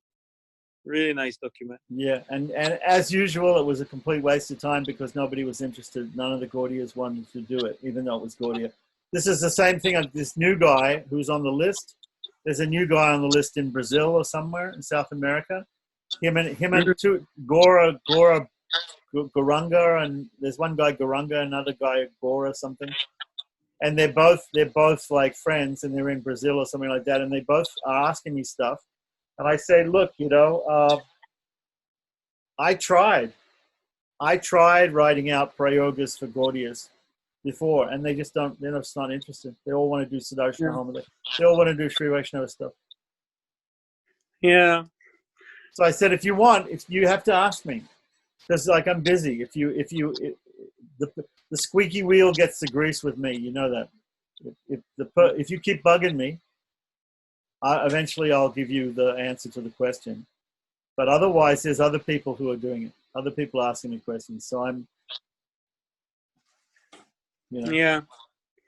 Well, I'll probably send you the document. I just sent it to get printed out, and now that I've got time, maybe I can finish Vishnu Sahasranam, right? And what else? What other projects I had? I mean, I'm feeling an immense burden lifted off my shoulders from just finishing this list of 5,000 names for Dr. Alwar. Yeah, of course. Oh, I know you're editing, and then all these other classes have to go up, and but anyway, I have like just one or two questions, and that when I finish studying it again, I went through the whole thing last night, and just one or two things I just wanted some clarity on. Did I give a picture of the Sarvatobhadra Mandala? No, you didn't. But then I went and I looked. There are two versions of it online, but I looked for one that's most common. There's one with a lot of black more in than it. two versions. There's more than two versions. Yeah, but then I'm gonna get that one printed, and it's just like, one or two things. Like for instance, putting the Mahakumbha, Upakumbha on the Sarvatobhadra Mandala instead. I know it doesn't say that in the document, but I'm thinking that it makes sense, because if you're putting the main deity in the center of the Sarvatobhadra and you're going to use that to sprinkle with, well, then you best install him in the main kumbha in the center of the mandala, and then it'll look really nice too. Anyway, the little things like that. But if I learn it and I understand this one very well, then I can use it for devotees if they want to do installations within ISKCON. I'm going to just use that. I mean, Brahma does it. He does Sarvatobhadra, as far as I know. He doesn't do Chakrabja Mandala. Yeah, I see. He does that. I don't know exactly what he does though. I think he maybe takes the Kumbha Vahana from the Mayapur people.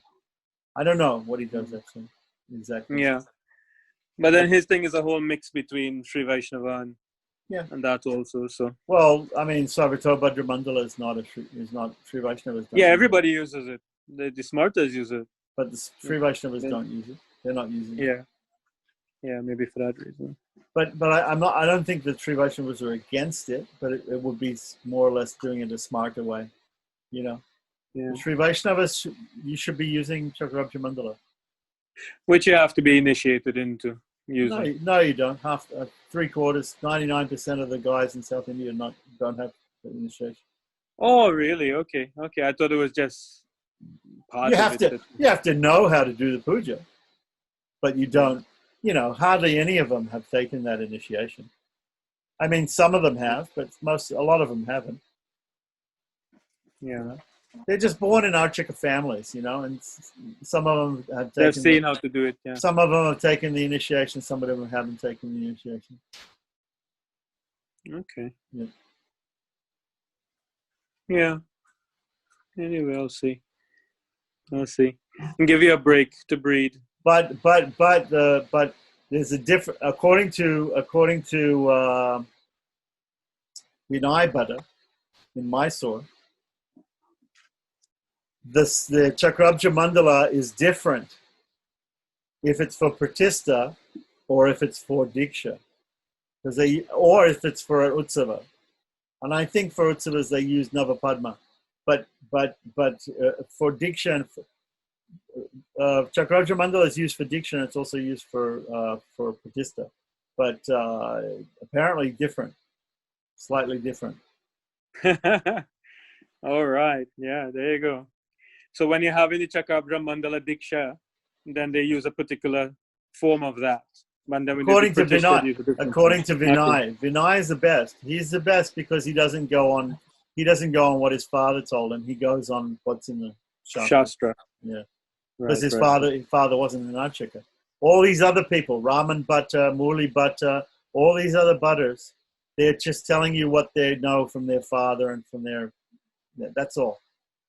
And Vinay is, if you ask all these other guys, okay, what's the pramana? Where's it come from? Half of them don't know. But if you ask Vinay, he'll say, in this Samhita it's like this, in this Samhita it's like this, and this is the difference. And here's the pramana. He knows. He's really good. Anyway, Because he wasn't born in an Archika family, he only just was a Sanskrit scholar who turned into a ritualist. He wasn't a ritualist who then learned Sanskrit. He was a Sanskrit scholar first and foremost, and then he took up ritualism. Right. Which you can obviously then translate all the books and understand them very well. So yeah. Whereas, believe it or not, Raman Bhatta teaches all the three Gurukuls. He teaches all the Pancharatra and all the three Gurukuls in Sri Rangam, in another Gurukul in Mysore, and also in Hyderabad, right? And many Gurukuls he teaches. He goes and he travels and he teaches when he's not doing ceremony, right? And yet his Sanskrit is not up to standard. You can just ask Tirunarayan about his Sanskrit. About Tirunarayan, he asked Tirunarayan to fix his Sanskrit because he was writing stuff, and Tirunarayan had to help him fix it. And even he asked me to scan and to transliterate certain things. His books that he's printed a lot of books. I taught him how to do Grunta script and different things, and he's done a lot of printing of Pancharatric textbooks. But I'll tell you, they're full of mistakes. They're full of mistakes in Sanskrit. yeah, which is quite common. Like right now, I'm reading a book to do my father's 6-month Shraddh, and it's full of so many mistakes. And that's the book that he used in Trinidad. You know, so yeah, but sometimes the mistakes. Okay, there's different levels of mistakes. Sometimes there's mistakes because the person who wrote the book just doesn't know, and sometimes there's a mistake because it's a printing error. It's just a typo. Yeah. And then there's also mistakes of just not giving the right instruction. You know, they're giving Rishi Tarpanas and they're telling you to offer it from the Deva Tirtha basically and to face east, and oh my gosh, so many things. Yeah, it's a good thing property is not like that, huh? Exactly.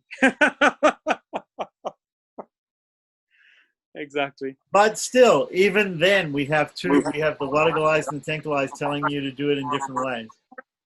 Yes, and then you have very orthodox people like Alwar, who's a Tengalai, but also makes it sound like it's really like, okay, it's not that easy. It's not that easy. But he's trying. You know, I understand where he's coming from.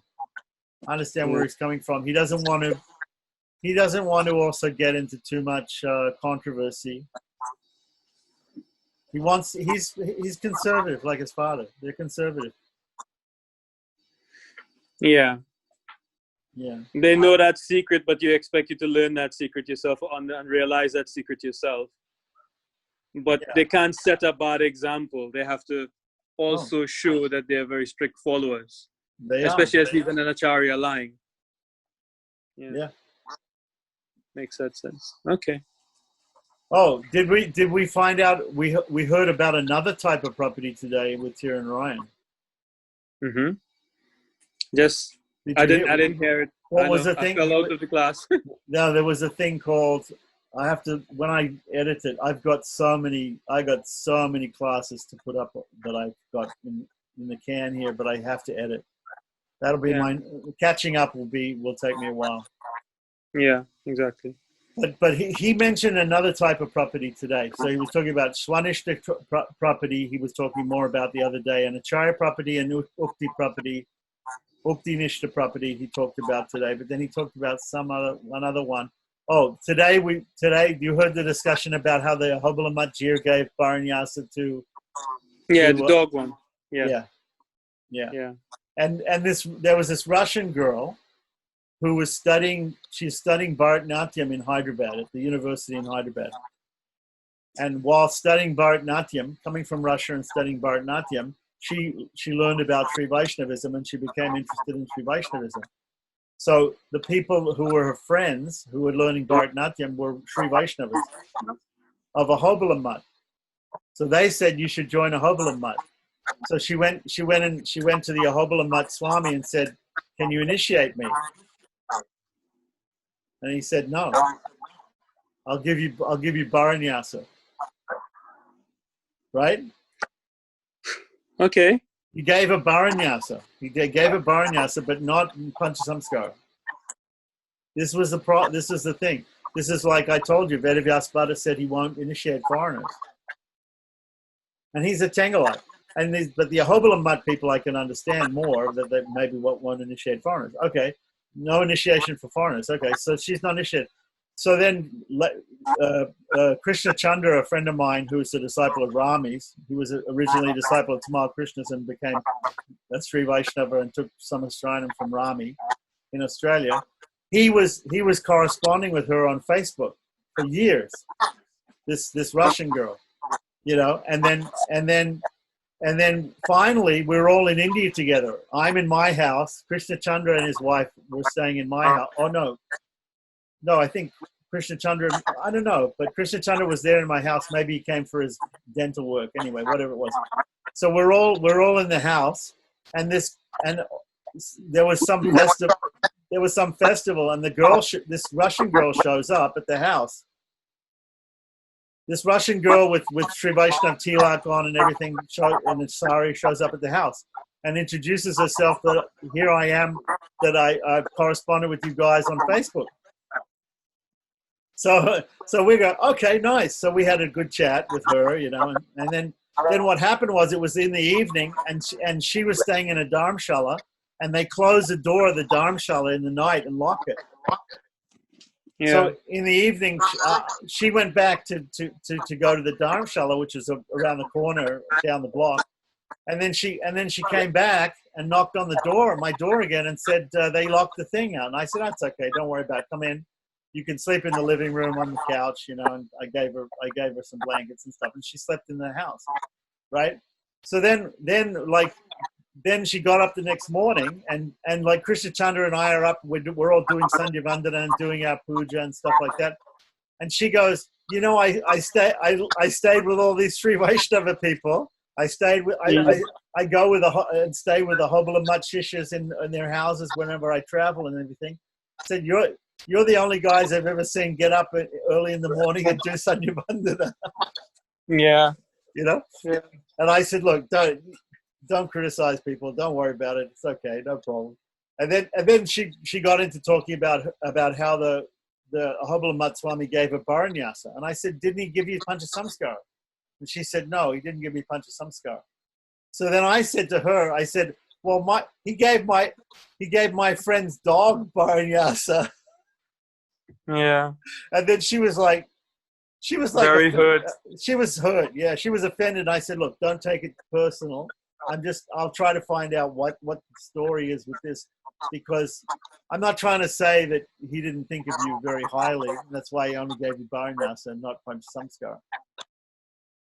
But you know, but that's how it comes across in the class. That's how it comes across. You know, there's all these goats and dogs and elephants and things, and the Ahobilam Mutt Swami is giving them Bharanyasa. But he's not giving them Pancha Samskara, and he's neither is he giving that to foreigners. So that's why I was trying to understand from Chiran Ryan, what is a foreigner? And don't say somebody who's not Indian, because Vishwananda's from Mauritius, okay? And somebody from America who's of Indian ancestry, right? It's genetic. They will give.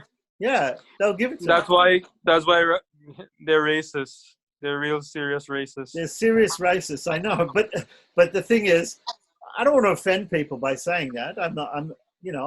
I understand if they have that idea, but to me, property is universal. And Pancha Samskara should be for all people. And property should be for all people. You know, not only people, it can be for animals too. I'm not against animals. Animals can do property too. So property is for everybody. Now whether Pancha Samskara is for everybody, we have to see. But obviously, it seems like Tirunarayan and the Wadagalais, they feel that it's not for everybody. That's why I gave that example of Martin Ganston, Ramanuja Das in Malmo in Sweden. He's a Sanskrit professor. He was in ISKCON. He took initiation from Suhotra Swami, I think, and then he had Harinam. And then he said, I met him in Germany at the Narasimha farm, and he said to me, look, I really want to be a Sri Vaishnava. I don't want to be a Gaudiya Vaishnava, and I've only got Harinam, so who do you think I should get initiated by? I said, you go and choose your own guru. I can suggest certain people to approach. I said, but before you go, you need to take Upanayanam. Because if you don't take Upanayanam, they're going to treat you like a non-Brahmin. They're going to treat you like low class if you don't take Upanayanam. So I gave him Upanayanam, and then he went to India and he met Rangapriya Swami, and he got initiated by a Wadagalai. And then afterwards, I said to him, "What was going through your head? Why did you get initiated by a Wadagalai?" And he said, "I'm a Sanskritist. I don't read anything after Ramanuja. I just read Ramanuja, and therefore I don't care about the whole split that happened after Ramanuja. I'm only interested in Ramanuja, and therefore I'm not interested in that. And that's not my business." But I never asked him. Did Rangapriya Swami give you Om Namo Narayana or Om Namo Narayana? Well, it sounds like the Rangapriya Swami, he concentrates on the Dvayam, from what Mrs. Varadarajan, I understand what Rangapriya. Look, what all he's saying to her, he's trying to avoid the whole controversy. Right. These people, heads of mutts, are very politically astute. Okay, they try to avoid the controversy, and they just say to people, just concentrate on Dwaya. Then they don't have to talk to. They don't have to talk to them about Om Namo Narayana. Because if they have to talk to him about Om Namo Narayana, then they have to quote what Vedanta Deshika said, and they have to then they have to say, no, you can only chant They have to. Yeah. You can't. It's like when you talk to people in ISKCON about the Madhva Gaudiya connection. You can convince them logically. You can convince them historically that there's no connection, or very little connection, right? But because they've heard it, they've had it drilled into them day and night that their whole sampradaya is dependent upon there being a connection. The bona fides of their sampradaya is dependent upon there being a strong connection. They won't accept it. You can say it till you're blue in the face. They won't accept it. Yeah. I've tried. Even people who are open-minded, they can't. Yeah, of course. Of course, because they are very stuck. Whatever Prabhupada said is the absolute truth, and nothing but the truth. So you just have to accept. If there was a problem, Prabhupada would have said there was a problem, and he didn't say but that. It's not just Prabhupada. It's not just Prabhupada saying it. It's Bhakti Siddhanta saying it. It's Bhakti Vinod saying it. There's a bunch of people saying it. Yeah. But it doesn't hold. It doesn't hold up to historical scrutiny.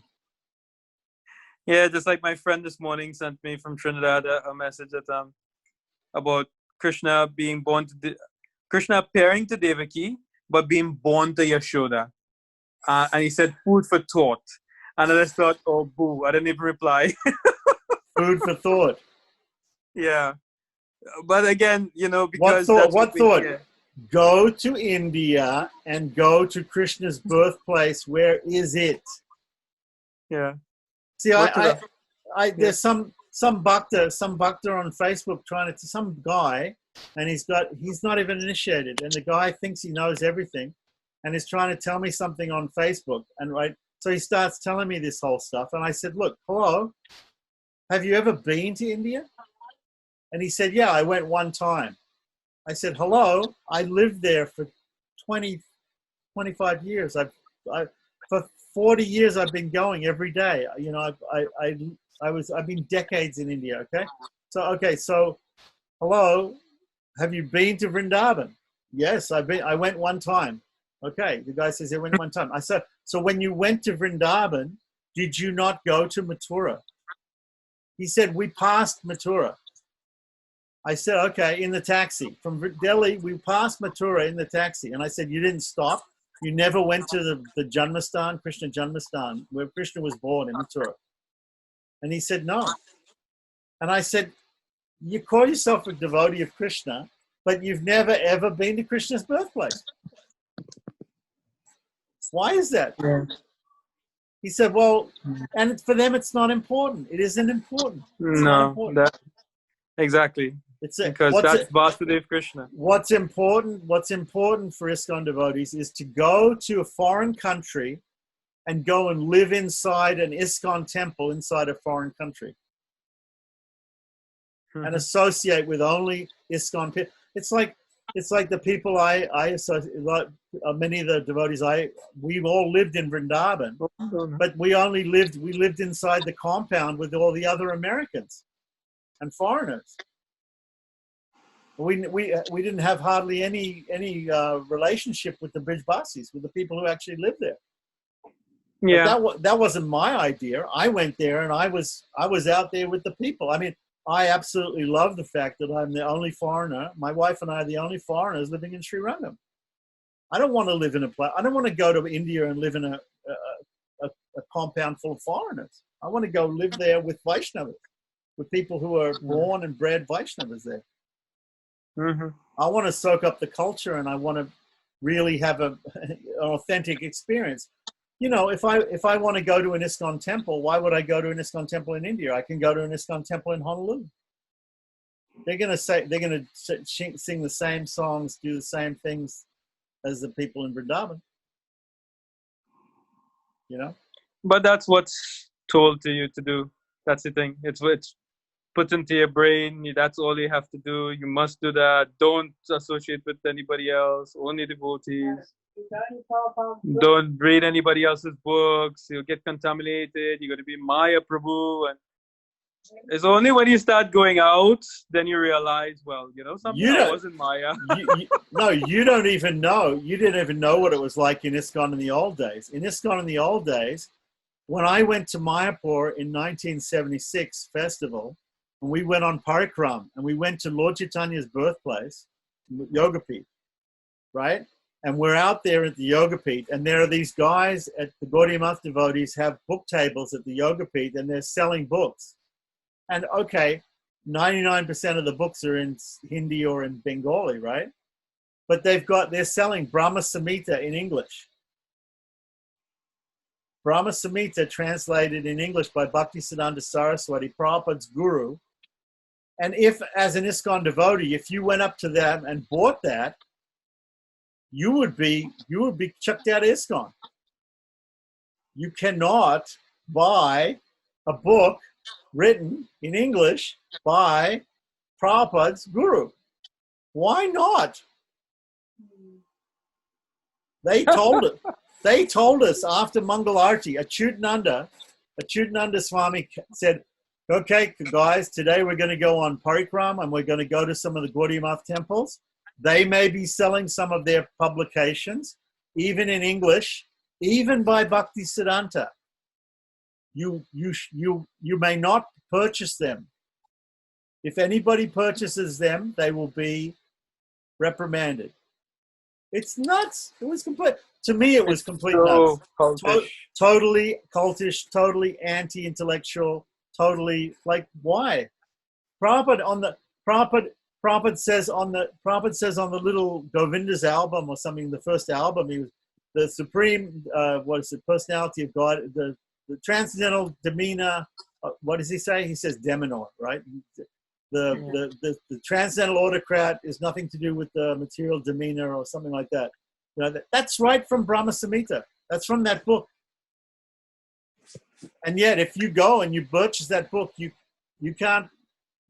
purchase that book and you're out of here.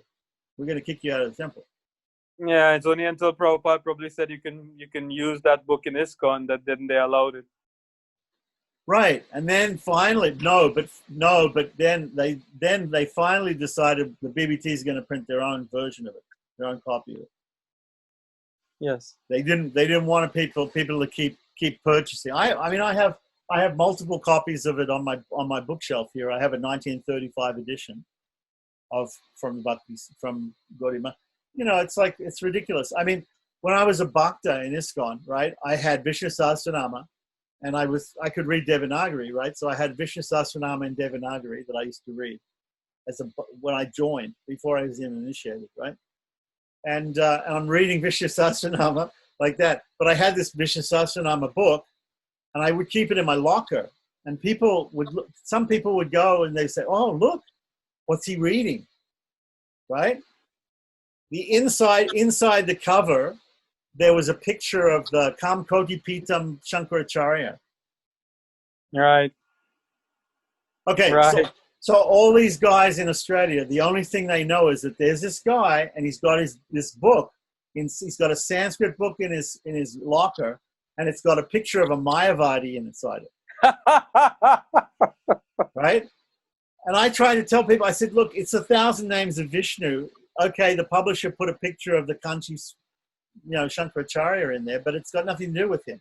It's the publisher put that picture in the thing. So, I mean, what I did was I just cut it out. I just took that page out, threw it away. Because I said, look, I got too much criticism for having a book with a Mayavadi picture in it, Yeah. We don't know. It's 1,000 names of Vishnu, okay? We don't know what you're reading, Prabhu, but whatever you're reading, it looks bad.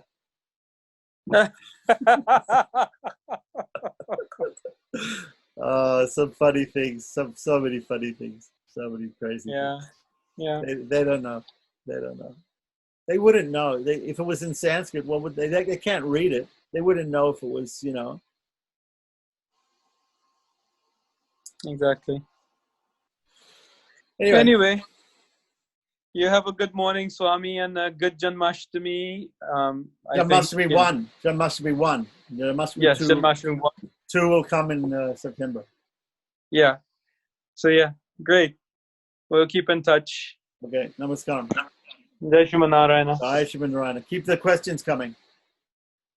I will, but sometimes I'm afraid that, because you're so busy and you have so many things. It's like sometimes you give some answers and I'm like, oh my God, you're really under pressure. You see this thing. You can tell when I'm under pressure. You can see when I get stressed out. You can see this thing that Kalki started, this rumor that Prabhupada traveled with shalograms, right? Yes. I tried to shut that down quickly, right? Yeah. It's a speculation. He has no idea. It's just spreading rumors like this. And what's the point of spreading such a rumor? I don't understand. Revisionist history, I was there. There's no way. There is no way, right? Yeah. Right. If he comes up with any proof whatsoever that Prabhupada ever had a Govardhan Shila, right? I would be floored. He'd be bad. Yeah, exactly. It's just ridiculous. I know. Govardhan, even and people keep giving it credence. And what I said was, look, if it's not substantiated, we don't have to waste our time trying to disprove it. Yeah. I even heard that Jananivas, when Bhavananda brought that big Govardhan Shila, that he was afraid to worship it, but because Bhavananda was his authority, that's why they started worshiping it. So.